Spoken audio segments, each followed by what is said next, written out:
Hello and welcome to another episode of Autogefuhl, today with me AJ.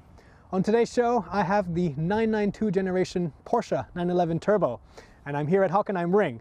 A great recipe for a lot of fun.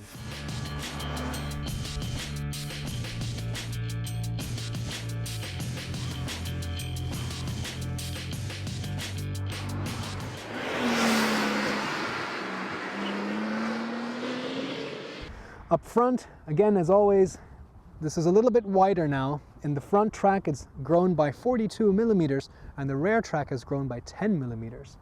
Up front, very iconic design now with these vertical fins right here in the front.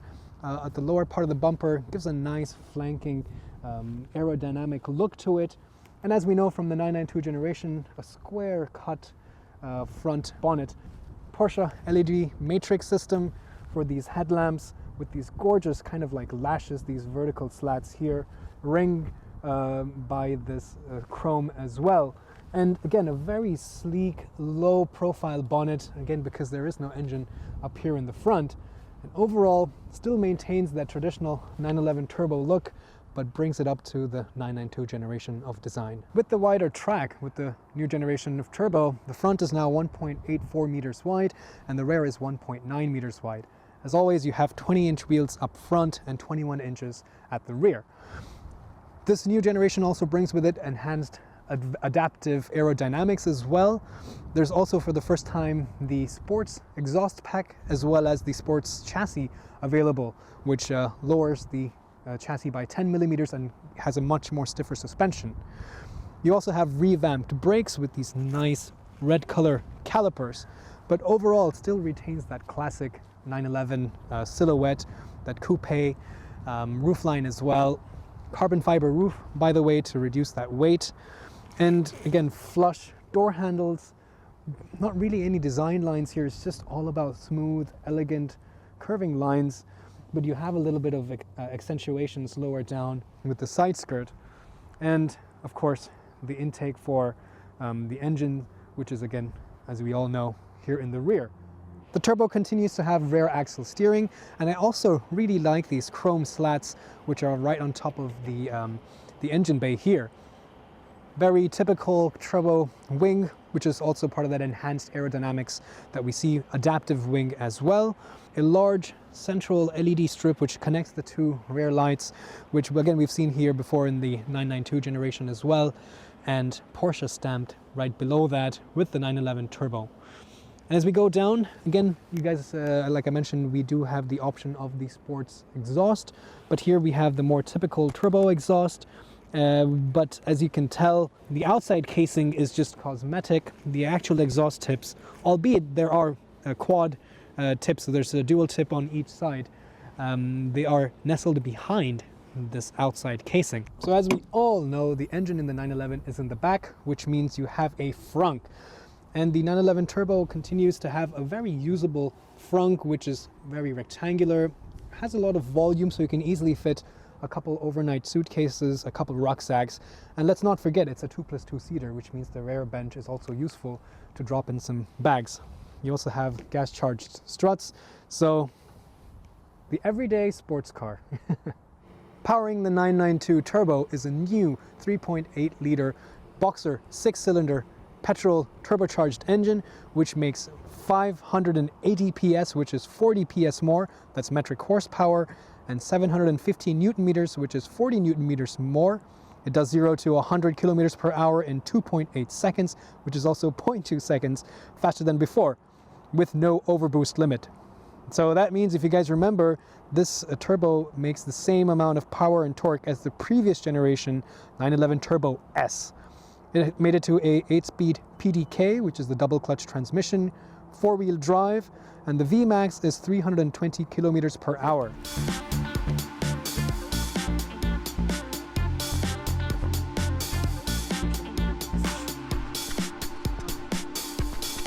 Here we have the key fob, very sleek, and when you unlock the door handle pops out, and then, wow.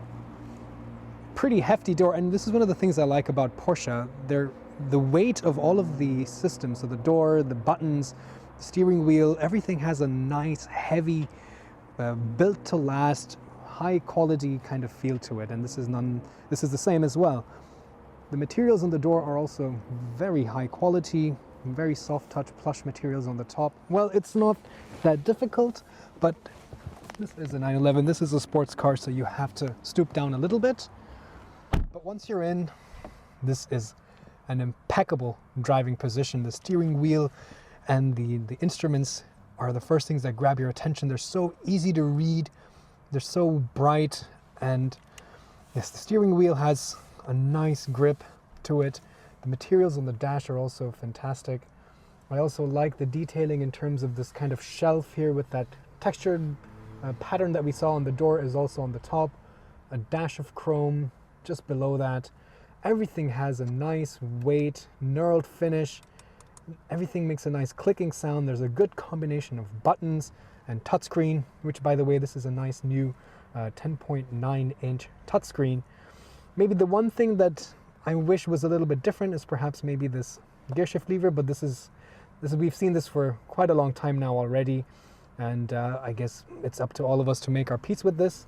But a lot to talk about, so hop inside and let's go through them one by one. The first thing that you really notice is that beautiful tachometer right in the middle. All of the colors and the lights are so vivid and bright. It's I think one of the most well-executed instrument clusters. This is also a new talking point, and I honestly really like this system. You have, of course, the home menu where you can kind of personalize this page to have different widgets if you want to have navigation, telephony, your media, some basic things that you can always refer to. Then, of course, you have the map and media. You can connect your phone with Apple CarPlay, mind you, and not Android Auto at the moment. You can also configure, for example, the individual driving mode, and you can decide different things if you would like. But you also have certain apps that you can have. So this is a connected car, so you can have live weather updates and online search with Google. This also comes with a lot of assistance systems, including things like the Porsche Active Save. Again, you have toggle switches, really nicely weighted, makes a loud clicking sound, very satisfying to use. And even for the volume knob, you have, well, like I just said, an actual volume knob. And even to kind of toggle between the different settings. So if you go look back up here, and if I go back to this page, you can see that I can use this knob and it kind of switches between all of the different settings. There's a little red box that hops around. So if you really don't want to use the touchscreen, this also has a nice tactile click, nice knurled finish. So everything feels high quality, and this is a great way to have touchscreen as well as hard buttons. So let's talk a little bit about the steering wheel. First of all, steering wheel can be adjusted electronically for height and reach. You have buttons and rollers, very minimalistic, and again, I think this is a very easy way to execute this. You have controls here for the volume, the voice recognition, and you have controls here to navigate and manipulate the menus on your two digital screens right in front of you.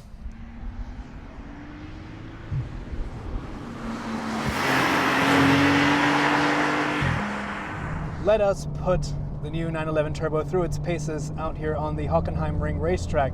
I'm just coming past the start-stop line. It's a really wet track, and we're gonna take it easy, but at the same time try to understand what makes the new 911 Turbo one of the best sports cars ever. First and foremost, I put it into Sport Plus mode, so this gives me a stiffer suspension. It gives me much more faster reaction time with the PDK, and it gives me much better steering feel as well.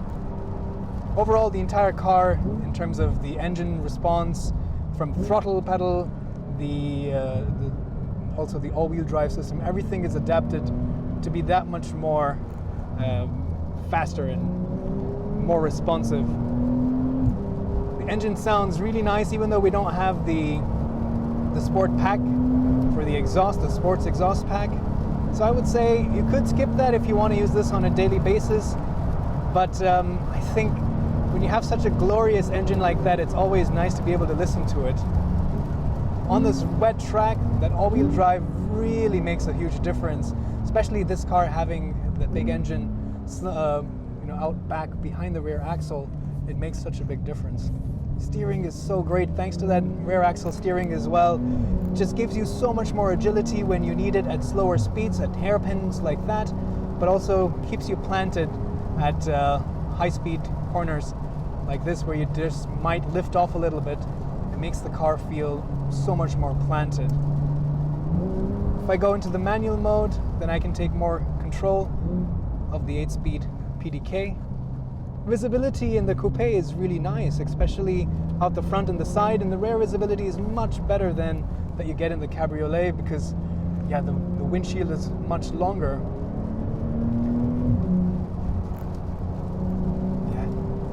Performance is just blistering. Unfortunately, it's not the right conditions to be able to exploit that. Body is very well controlled. It is quite loud in terms of the road noise and the wind, but I feel really connected with the car. Active aerodynamics also doing its part to help me keep the car in shape.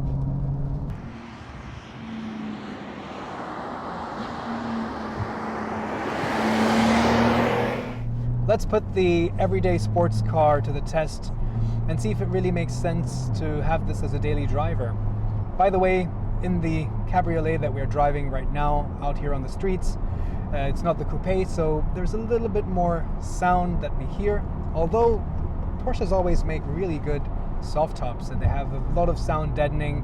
They have a lot of stiff materials on the inside as well, so even though it's fabric on the top, there is a little bit more rigidity and sound insulation, but it's not as good as the coupe. The suspension, on the other hand, is actually fairly compliant and soft, and it, of course, is riding like a sports car, but if you don't have that sports chassis, which has much firmer springs and is lower, the standard Porsche adaptive suspension management system is actually quite a good compromise between comfort and ride handling. And the steering wheel gives you so much feedback. You can feel everything on the road. It's like running your face or your palm across the surface of the road. You can feel that. And even through the seats, I can feel all the minute undulations on the surface of the road. Even though the new turbo has grown, as it always does with each generation, it still isn't bulky. It doesn't feel like it's too wide for a road like this, which honestly is a very narrow road. And really great visibility, again, to look into that corner. You want to look as far into the street as you can. You can go faster, the higher you can make your line of sight. Let's summarize today's episode of the new 992 911 Turbo. Prices for the coupe start at 180,000 euros and prices for the cabriolet start at 194,000 euros. But you add a few options and near as makes no difference. These are both 200,000 cars. They are sports cars, but the Turbo and the Turbo S, of course, they're borderline supercars. So what do you get for this? Well, as always, the Turbo has been about performance, luxury, and usability. Performance-wise, 580 horsepower. I mean, you're really getting a Turbo S from the previous generation in terms of its figures. With that four-wheel drive, instant acceleration, pretty much, non-existent turbo lag, the performance is, you've got that covered. Trust me on that. And in terms of usability, well, you have a frunk, rear axle steering, which makes it really compact in the city, even though, as always, the Turbo is getting bigger and bigger and bigger, still very manageable. The rear seats might not be great for anything other than having kids in the back, but it's good for having a couple, some space to throw in a backpack or a small suitcase. So usability as well covered. In terms of luxury, the interior, as always, has great build quality, great materials, a lot of new technology now, like the adaptive cruise control coupled with the lane keeping assist and the traffic sign recognition, all come together to make this a very semi-autonomous car for driving on the highways. So technology as well helps bring it to the modern age.